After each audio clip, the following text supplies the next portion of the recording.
Oke guys, bagaimana kabar kalian? Semoga kalian sehat selalu ya.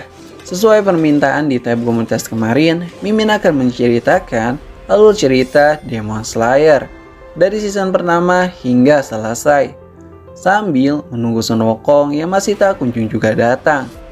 Jadi siapkan pedang kalian dan kencangkan tali BH mental kalian ya, karena kita akan memburu sang Raja Iblis, Kibutsushi Muzan. Check it out.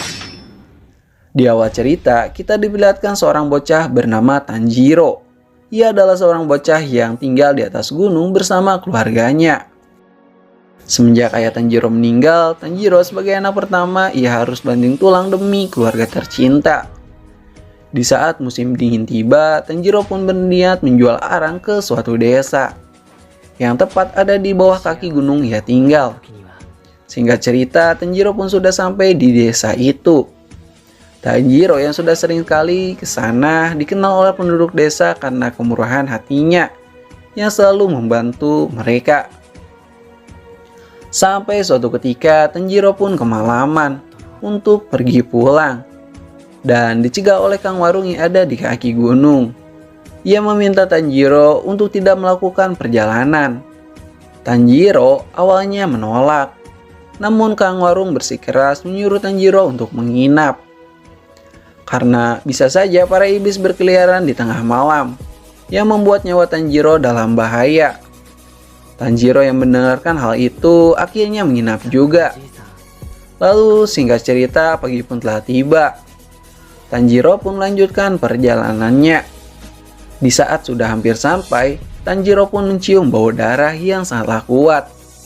Tanjiro yang panik langsung bergerak untuk melihat apa yang sebenarnya terjadi. Dan semua keluarga Tanjiro dibantai oleh seseorang dengan sangatlah kejam. Tanjiro yang masih tak percaya dan larut dalam kesedihan mencoba menyelamatkan adiknya yang bernama Nezuko. Karena hanya tubuh Nezuko saja yang masih ada kehangatan dan mungkin masih bisa terselamatkan. Di tengah perjalanan, Tanjiro pun terjatuh karena ulah Nezuko.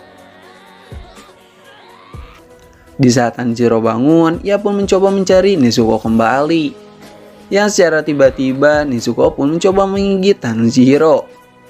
Akan tetapi, Tanjiro berhasil menahannya dengan kapak yang ada di tangannya. Tanjiro sadar bahwa Nezuko sekarang telah berubah menjadi iblis alias Oni. Tanjiro yang melihat sang adik berubah menjadi iblis hanya bisa menangis serta menyalahkan dirinya yang benar-benar tak berguna. Tanjiro berteriak kepada Nezuko untuk melawan hawa iblis itu. Sampai pada akhirnya Nezuko pun menangis. Yang secara tiba-tiba seseorang pun datang dan akan menebas leher Nezuko.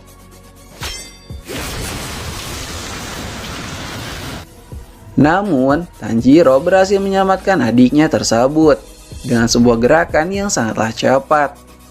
Dan orang yang akan menebas itu adalah Tomioka Gyu, seorang pilar air pemburu iblis.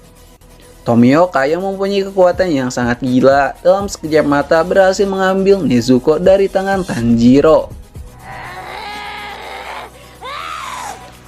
Tanjiro yang melihat itu semua hanya bisa memohon kepada Tomioka untuk tidak membunuh adiknya, karena Tanjiro sudah tidak punya siapa-siapa. Tomioka yang melihat Tanjiro memohon kepadanya malah memarahinya. Meski di dalam hati Tomioka ia sangatlah tahu perasaan Tanjiro. Lalu Tomioka pun menancapkan pedangnya ke tubuh Nezuko.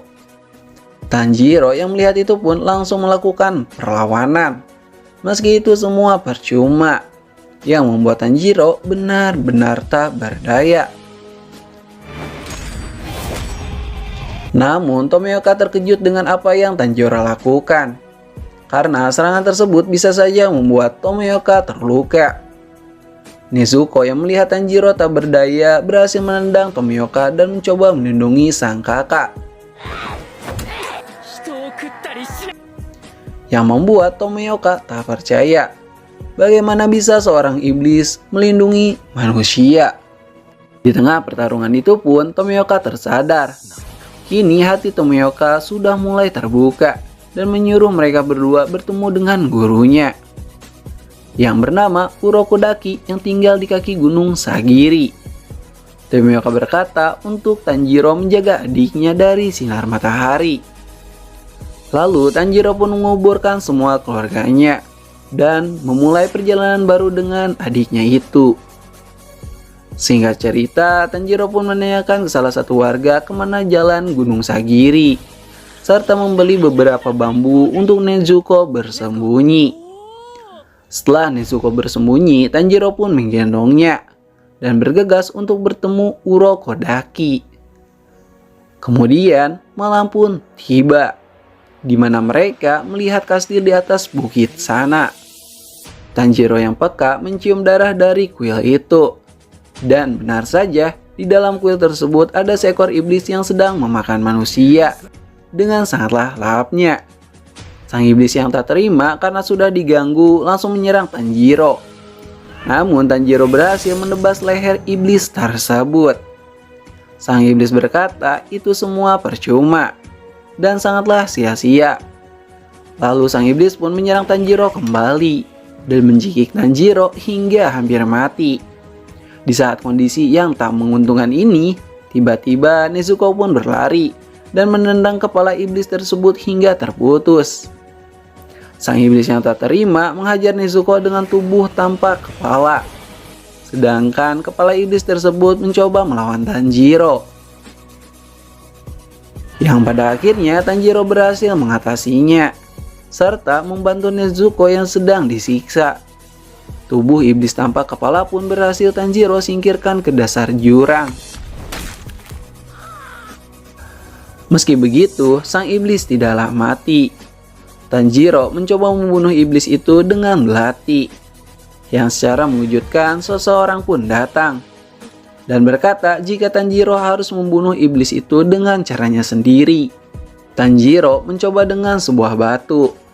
Namun aura kebaikan Tanjiro terlalu kuat, sehingga ia tak mampu melakukan hal tersebut. Sampai pada akhirnya matahari pagi pun muncul, yang membuat iblis itu terbakar dan lenyap tak tersisa.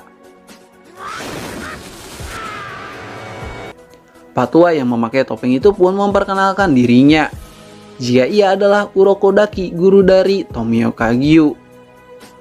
Urokodaki yang kesal kepada tindakan Tanjiro langsung menamparnya karena Tanjiro begitu lambat untuk memutuskan sebuah tindakan.